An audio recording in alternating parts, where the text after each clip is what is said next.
이제는 다시금 이야기 강해 설교로 돌아와서 오늘은 이야기 강해 설교 70번째, 70번째 이야기 북왕국 이스라엘의 멸망에 관한 말씀을 좀 전하고자 합니다. 여러분, 사순절 설교를 하기 전에 이야기 강해 설교를 할 때 남왕국 유다의 왕들에 대해서 설교를 했거든요. 기억이 나십니까? 르호보암이 어땠고, 아사왕이 어땠고, 우시아가 어땠고, 여호사밧이 어땠고, 히스기야가 어땠고, 시드기야가 어땠고, 안 기억이 나셔도 끄떡끄떡. 설교 홈페이지 보면 다 있어요. 남왕국 유다의 왕들에 대해서 설교를 하면서 제가 뭐라 그러냐면, 남왕국 유다의 왕들에 대한 설교가 끝나면 북왕국 왕들에 대한 설교를 하겠습니다 그랬거든요. 그래서 여러분, 제가 말씀을 준비했는데 북왕국 이스라엘에는 19명의 왕이 있었는데 설교할 왕이 없어. 이전에 남왕국 유다의 왕을 다루기 전에 북왕국 이스라엘의 왕을 2명을 했어요. 한 명은 여로보암에 대해서 했고, 또 한 명은 아합과 그의 아내 이세벨. 그러니까 북왕국 이스라엘이 여러분, 세상의 눈으로 볼 때는 부강하고 막강하고 잘 사는 나라였거든요.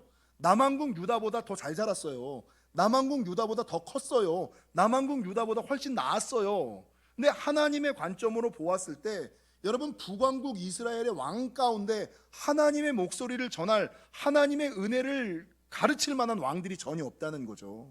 그래서 제가 남왕국 유다의 왕들을 이야기하면서 북왕국 이스라엘의 왕들에 대해서 이야기하겠다고 했지만, 그냥 예전에 설교했던 여로보암과 아합과 이세벨 정도만 알아두시면 북왕국 이스라엘의 왕들에 대해서는 굳이 알 필요가 없는. 여러분, 그래서 오늘은요, 북왕국 이스라엘의 왕들이 아니라 북왕국 이스라엘의 마지막 왕 호세야와 이 호세야 시대의 북왕국 이스라엘이 왜 멸망했을까? 북왕국 이스라엘의 멸망 이유에 대해서 좀 살펴보고 넘어가고자 합니다. 오늘 저와 여러분이 읽었던 이 본문은요, 북왕국 이스라엘이 왜 멸망했는지 그 이유를 설명하고 있는 장면이거든요. 근데 오늘 보면 1절에서 6절을 보면 북왕국 이스라엘이 멸망한 표면적인 이유, 외적인 이유를 뭐라고 증거하고 있냐면, 열왕기하 17장 1절에서 6절, 여러분, 아수르와 손잡지 않고 아수르를 배반하고 애굽과 손잡았기 때문이다. 그러니까 여러분, 이 북왕국 이스라엘이 아수르, 그 당시에 거대 제국이었던 아수르에게 조공을 바치면서 이 아수르와 좀 좋은 관계를 맺어야지 되는데 이 조공이 아까웠던 거예요.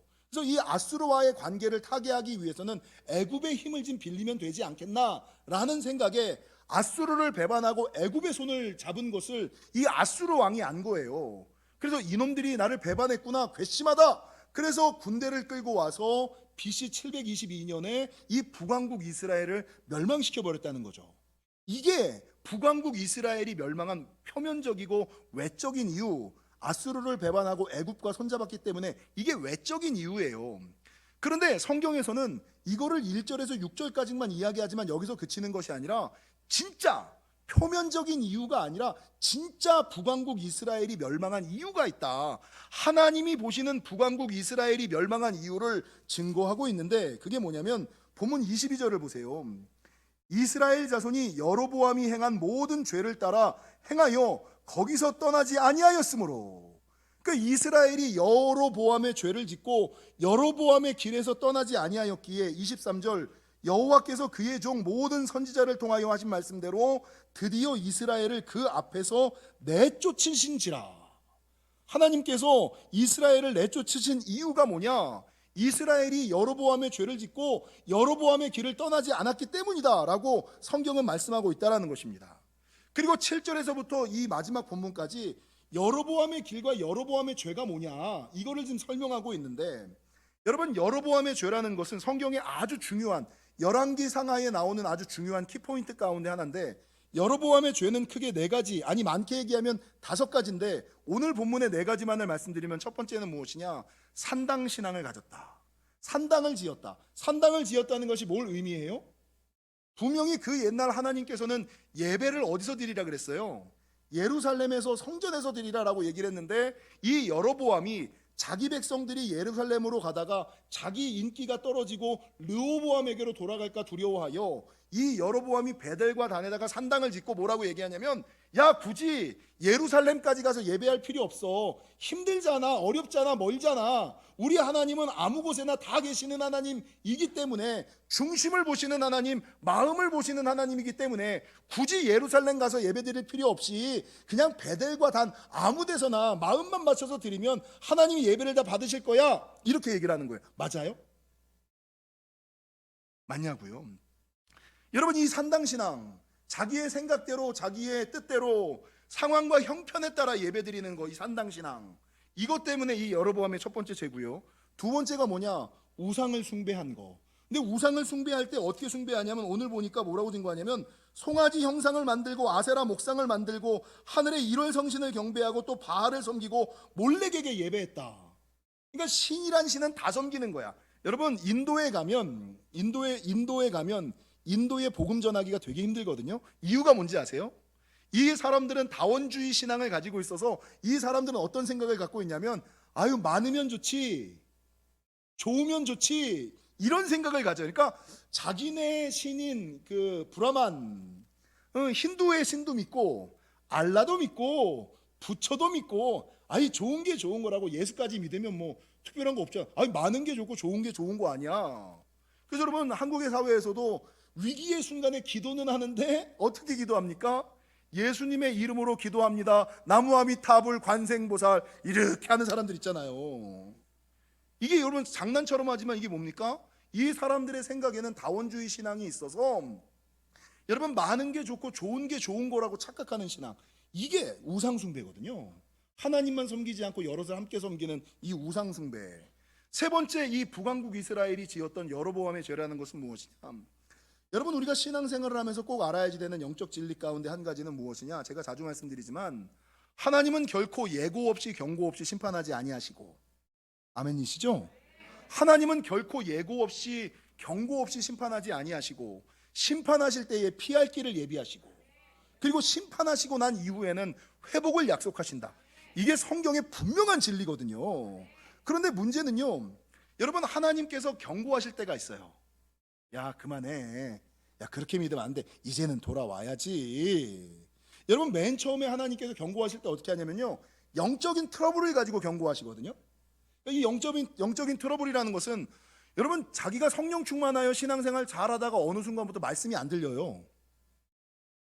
맨 처음에는 찬양이 은혜가 안 되지. 말씀이 안 들리고 그 다음부터는 찬양을 불러도 은혜가 안 돼요.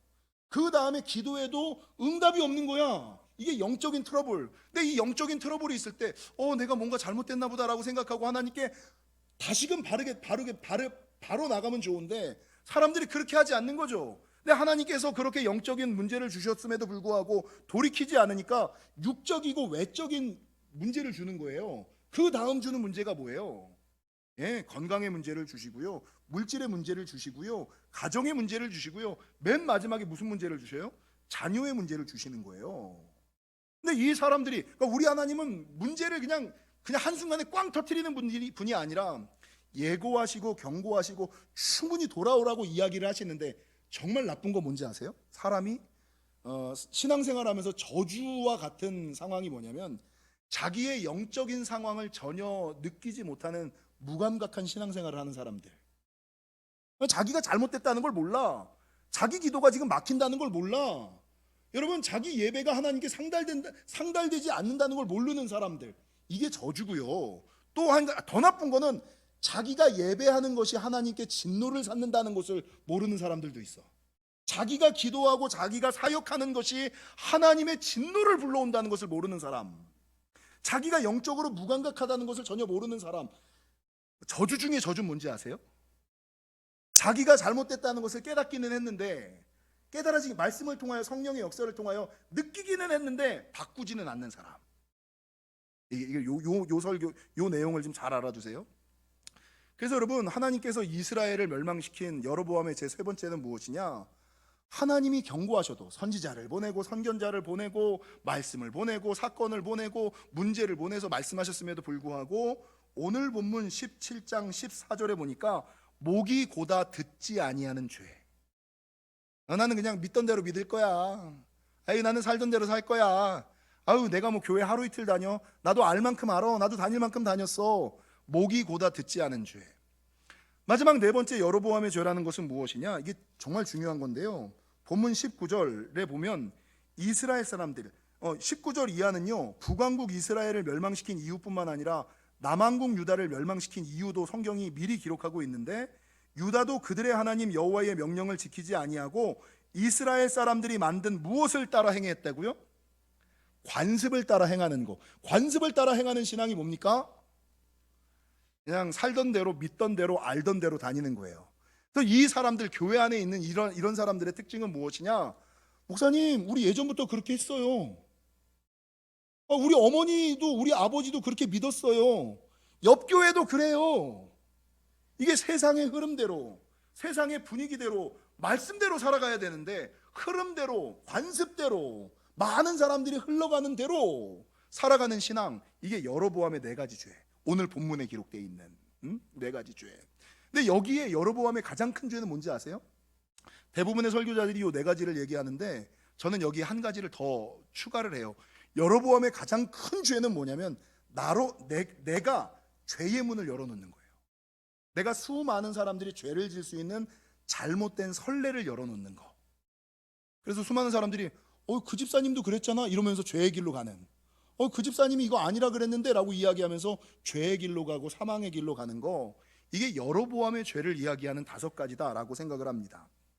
여러분, 북왕국 이스라엘이 그렇게 하나님께서 말씀하시고 역사하시고 축복하셨음에도 불구하고 여로보암의 죄를 끊고 여로보암의 길에서 돌이켜야 되는데, 여전히 여로보암의 죄를 짓고 여로보암의 길을 걸어갔을 때 하나님께서 어떤 일들을 행하셨느냐?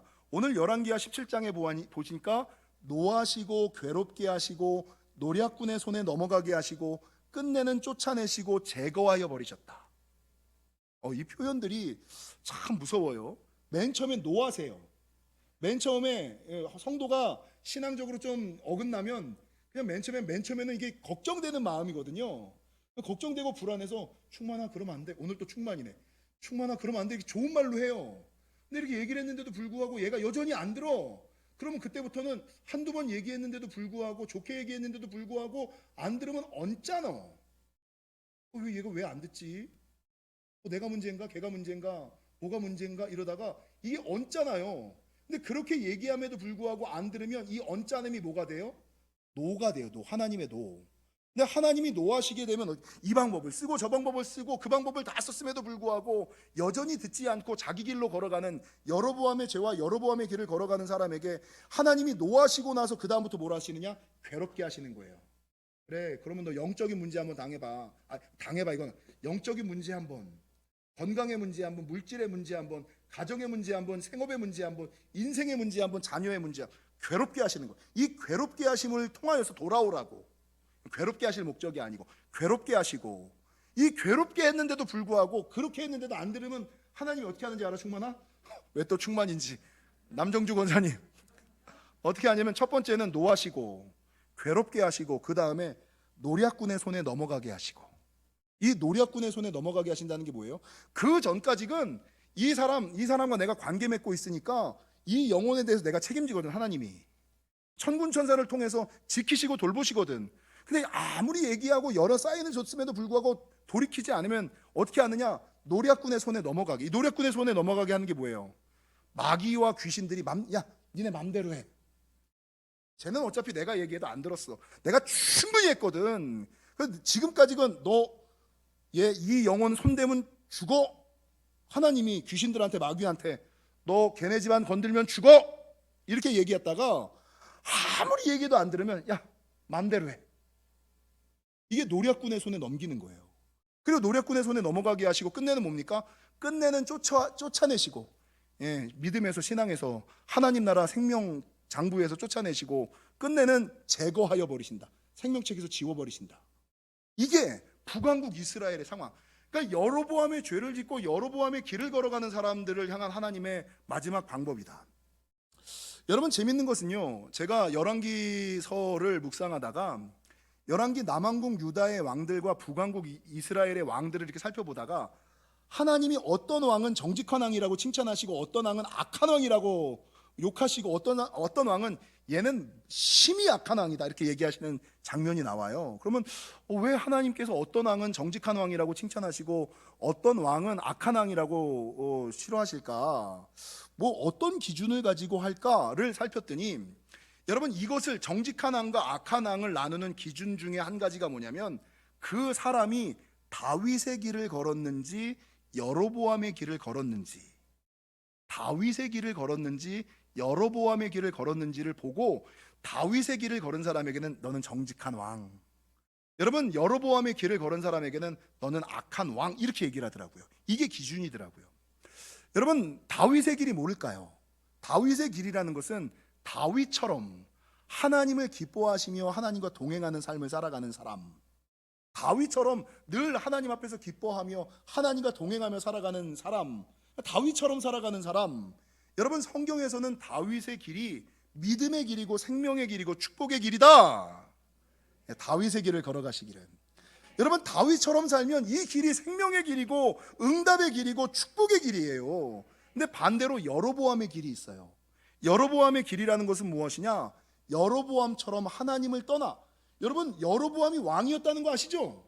왕은 당시에 기름 부음 받은 자예요. 기름 부음은 누가 주는 거예요? 하나님이 인정하신 거거든요. 하나님께서 세워주셨는데, 아니 그 세상에 수많은 사람들 가운데 선별하여 기름 부어 왕으로 세웠는데, 문제는 되고 나서가 문제. 이 여로보암이 하나님의 은혜로 왕이 되고 나서 자기도 이제 살 만큼 살고 알 만큼 알고 가질 만큼 가졌다고 하나님을 떠나 자기 뜻대로 자기 생각대로 살아가는 거예요. 여로보암처럼 하나님을 떠나 자기 뜻대로 자기 생각대로 살아가며 하나님을 슬프게 하는 삶을 살아가는 사람, 이게 여로보암의 길이에요. 여러분, 다윗의 길이 믿음의 길, 생명의 길, 축복의 길이라면 여로보암의 길은 세상의 길, 사망의 길, 심판의 길, 멸망의 길이다. 여러분, 우리가 다윗의 길을 걸어가는지 여로보암의 길을 걸어가는지, 재밌는 것은 제가 말씀을 묵상하다가 많은 사람들이 나는 여로보암은 아니야 라고 생각을 해요. 근데 여로보암은요, 불신자를 이야기하는 표현이 아니에요. 좀 전에 말씀드린 것처럼 여로보암은 이스라엘 백성이었죠. 안수받은 왕이었죠. 그러니까 여기서 말하는 여로보암은 불신자나 세상 사람들을 얘기하는 것이 아니라 교회 안에 있는 성도들을 이야기한다는 거죠. 근데 교회 안에 있는 성도들 가운데 어떤 사람? 하나님의 은혜를 입었는데 하나님의 은혜를 입고 나서 자기 뜻대로, 자기 생각대로, 자기 이익을 위하여 자기 멋대로 살아가는 사람들, 그렇게 살아가면서 자기 혼자 그렇게 살아가면 그나마 다행인데 남들까지도 그렇게 살아가게끔 죄의 문을 열어놓는 사람들, 이 사람들이 여로보암의 영적 의미라는 거죠. 지난주인가 제가 새벽 설교하다가, 지난주 주일 설교였나요? 이런 표현을 발견했다고 말씀드렸잖아요. 우리 앞뒤자분들과 인사하겠습니다. 마음대로 살지 말고 말씀대로 삽시다. 여러분, 세상 사람들은 자기 마음대로 살려고 그러거든요. 자기 마음대로, 자기 생각대로, 형편대로, 상황대로 살려고 하거든요. 여러분, 이게 여로보암의 길이에요. 자기 생각대로, 자기 마음대로, 자기 형편대로, 자기 처지대로 살아가고자 하는 것, 이게 여로보암의 길이고, 말씀대로 살아가는 것, 이게 다윗의 길이 아닐까. 말씀드린 것처럼 여로보암은요, 하나님께서 성별하여 세우신 왕이었어요. 참 재밌는 것은 여로보암이 맨 처음에 왕이 될 때는 좋은 사람이었어요. 여로보암이 어떻게 왕이 됐는지 아세요? 사실 여로보암이 백성으로 있을 때 왕이 누구였냐면 솔로몬이었어요. 근데 솔로몬의 약점이 한 가지가 있었어요. 그게 뭐냐면 세금을 과중하게 매기고 백성들을 백성들의 노역을 너무 많이 시키는 거예요. 그러니까 왕이니까 현장의 백성들의 목소리를 모르고 너무 과한 세금과 노역이 힘들어서 여로보암이 고생하는 백성들, 고생하는 민중들을 대신하여 솔로몬에게 가서, 르호보암에게 가서 너무 세금이 과합니다, 백성들이 힘들어합니다 라고 얘기했던, 백성들의 편을 들었던 사람, 민중들의 목소리를 대변하던 사람, 그 마음을 이뻐하여 하나님께서 여로보암을 북왕국 이스라엘의 왕으로 세우신 거거든요. 근데 거기까지는 참 좋아. 그것 때문에 왕이 됐으면 왕이 되고 나서 하나님의 말씀을 따라 잘 살아가야 되는데, 여러분, 왕이 되고 나니까 마음이 조금 바뀌는 거야. 나도 이제 왕인데 굳이 내가 예배를 할 필요가 있나? 뭐 이 생각. 그래서 여러분 성경에 보면은요, 여로보암이 맨 처음에는 좋은 사람이었는데 변질되는 근거 본문이 하나 나와요. 이게 어디냐면 열왕기상 12장 25절이에요. 우리 한번 열왕기상 12장 25절 한번 찾아보실까요? 열왕기상 12장 25절 구약성경 535면에 보니까 25절 이하, 여로보암이 에브라임 산지에 세겜을 건축하고 거기서 살며 또 거기서 나가서 분우엘을 건축하고 그의 마음에 스스로 이르기를 나라가 이제 다윗의 집으로 돌아가리로다. 왕이 되고 나니까 마음이 바뀐 거야. 그러면서 만일 이 백성이 예루살렘에 있는 여호와의 성전에 제사를 드리고자 하여 올라가면 이 백성의 마음이 유다 왕 된 그들의 주 르호보암에게로 돌아가서 나를 죽이고 유다의 왕 르호보암에게로 돌아가리로다 하고, 이에 계획하고 두 금송아지를 만들고 무리에게 말하기를 너희가 다시는 예루살렘에 올라갈 것이 없도다. 이스라엘아, 이는 너희를 애굽 땅에서 인도하여 올린 너희의 신들이라 하고 하나는 베델에 두고 하나는 단에 둔지라. 여러분, 이게 무슨 말이냐면 여로보암의 죄에 대해서 설교할 때도 말씀드린 것처럼 여로보암이 북왕국 이스라엘의 왕이 됐어요. 그리고 아랫지방 남왕국에는 유다 르호보암이 왕이에요. 근데 하나님께서는 분명하게 뭐라고 말씀하셨냐면 예루살렘에서 예배하라라고 얘기를 했거든요. 근데 국경이 갈라졌는데 내 백성들이 하나님의 말씀을 따라 남왕국 예루살렘을 왔다 갔다 하면서 예루살렘에서 예배하면 이 사람들이 혹시나 내 나라와 나보다는 남왕국 유다와 르호보암을 더 좋아하지는 않을까, 나에게 바쳐야지 되는 세금을 남왕국 유다에다가 헌금으로 바치지는 않을까, 이런 생각이 드는 거예요.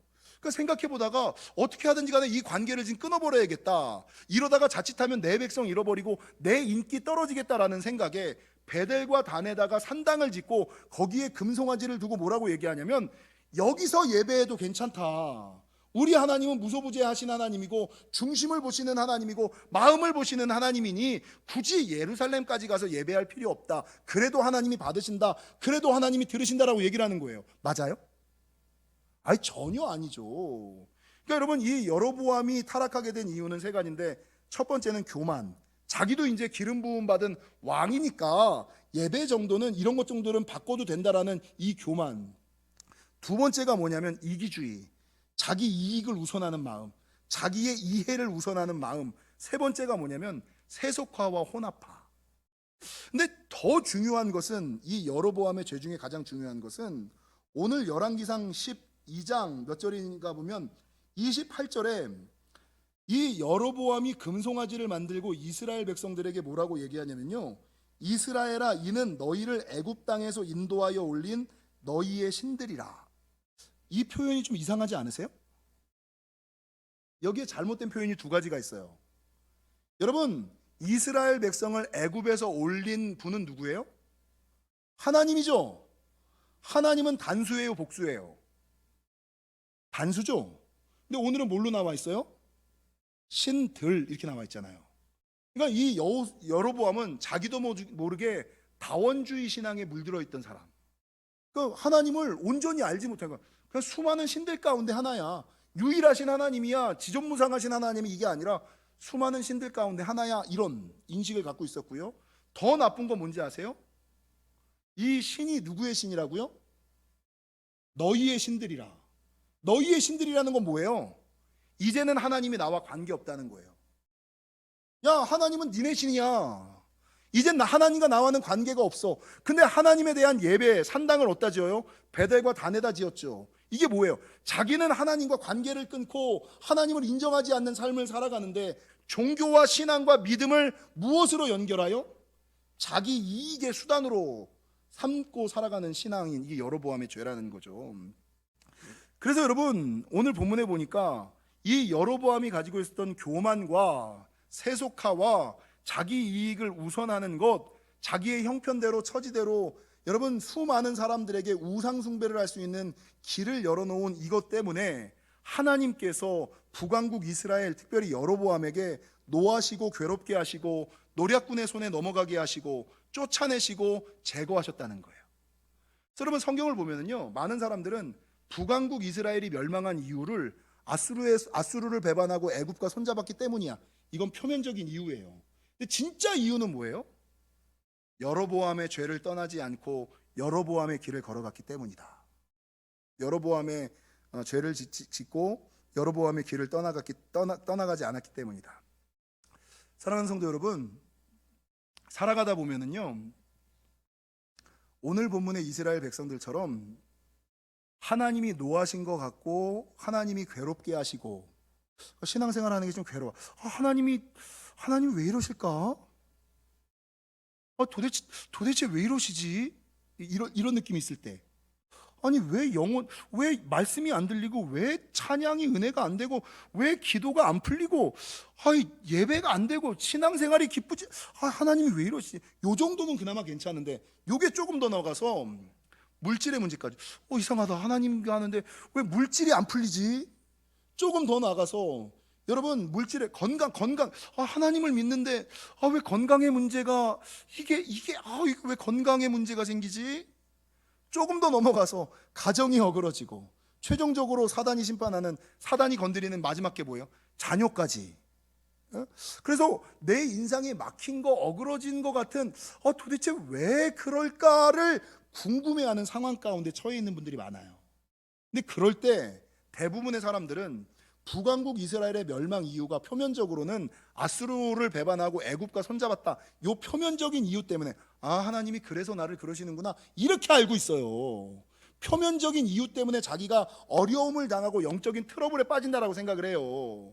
그런데 오늘 본문에서 북왕국 이스라엘의 멸망 이유는 표면적인 이유가 아니라 그 내면적이고 진짜 이유, 여로보암의 죄를 버리지 아니하고 여로보암의 길을 따라갔기 때문이다 라고 하셨음을 기억하여 주시고, 여러분, 인생의 막힘과 어그러짐이 있을 때 표면적인 이유를 발견하기보다 진짜 이유, 내면적인 이유가 뭘지, 하나님이 그렇게 하시는 진짜 이유가 무엇인지를 구하시는 저와 여러분이 되시기를 주님의 이름으로 간절히 축원합니다. 여러분, 재밌는 것은요, 어떤 신학자들이 다윗의 길을 걸어간 사람과 여로보암의 길을 걸어간 사람들을 구분하는, 그러니까 이 사람이 다윗의 길을 걸어가는 사람인지 이 사람이 여로보암의 길을 걸어가는 사람인지를 구분하는 기준으로 한 가지를 이야기하더라고요. 그게 뭔지 아세요? 죄를 지었느냐 짓지 않았느냐, 이게 아니에요. 여러분, 모든 사람들은 죄를 지어요. 여러분이 보기에 저는 죄를 안 지을 것 같잖아요, 집사님. 근데 나도 부족하고 연약하거든. 나도 돌았으면 이 우글거리는 마음을, 이 부글거리는 마음을 어떻게 주체할 수가 없거든. 그러니까 모든 사람들은 죄를 짓고 부족하고 연약해요. 그러니까 죄를 짓고 부족하고 연약한 게 중요한 게 아니에요. 그러니까 그 사람이 다윗의 길을 걸어가는 사람이냐, 그 사람이 여로보암의 길을 걸어가느냐의 기준은 죄를 짓느냐 짓지 않느냐의 기준이 아니라, 죄를 지었을 때, 그리고 하나님께서 그 죄를 깨닫게 하셨을 때 그 하나님의 음성을 듣고 회개하고 돌이키려고 하는지, 아니면 주님이 여전히 말씀하시는데도 안 들려요, 듣지 않고 깨닫지 않고 돌이키려고 하지 않는 것, 요 기준이에요. 듣고 깨닫고 회개하느냐, 듣지 않고 회개하지 않고 돌이키지 않느냐, 요 기준이 다윗의 길로 걸어가느냐 여로보암의 길로 걸어가느냐를 나누는 기준. 지난 사순절 여러분, 제가 설교했던 것처럼 베드로도 예수님을 부인하고 부정했죠. 저주했죠. 가룟 유다도 예수님을 부인하고 부정하고 저주했죠. 베드로도 죄를 짓고 가룟 유다도 죄를 지었어요. 근데 베드로는 하나님 나라의 큰 사람이 되고 축복의 사람이 되고, 가룟 유다는 저주의 사람이 된 그 기준이 어떤 갈림길이에요. 죄 지은 건 똑같은데 내가 지은 것이 죄라는 것을, 하나님 마음을 아프게 했다는 것이 깨달아지는 그 순간 베드로는 하나님께 돌아와 회개하고 하나님께 갚으려고 하는 삶을 살았고, 그러니까 축복의 삶, 여러분, 하나님 나라의 초석이 되는 삶을 살았지만, 가룟 유다는 말씀이 깨달아졌을 때 여러분 주신 감동을 따라 회개하고 돌아와야 되는데 그냥 죽어버린 거예요. 그래서 여러분, 듣고 깨닫고 회개하느냐 회개하지 않느냐, 이 기준 때문에 베드로의 삶을 살아가느냐 가룟 유다의 삶을 살아가느냐, 다윗의 길을 걸어가는 사람이냐 여로보암의 길을 걸어가는 사람이냐로 구분되어진다는 것입니다. 사랑하는 성도 여러분, 살다 보면 진짜 영혼이, 외적인 것들이 하나님이 왜 이러실까라고 막 이렇게 이해되지 않을 때가 있어요.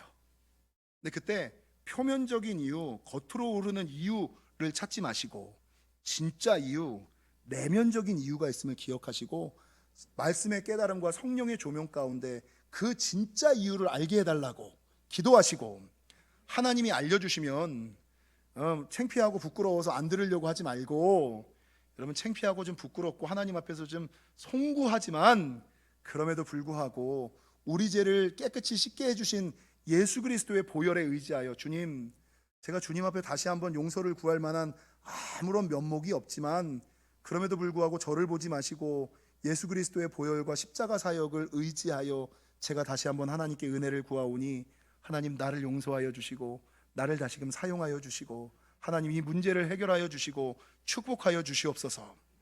기도하셔서 여러분 다윗의 길을 걸어가시는, 베드로의 축복을 경험하시는 저와 여러분이 되시기를 주님의 이름으로 간절히 축원합니다.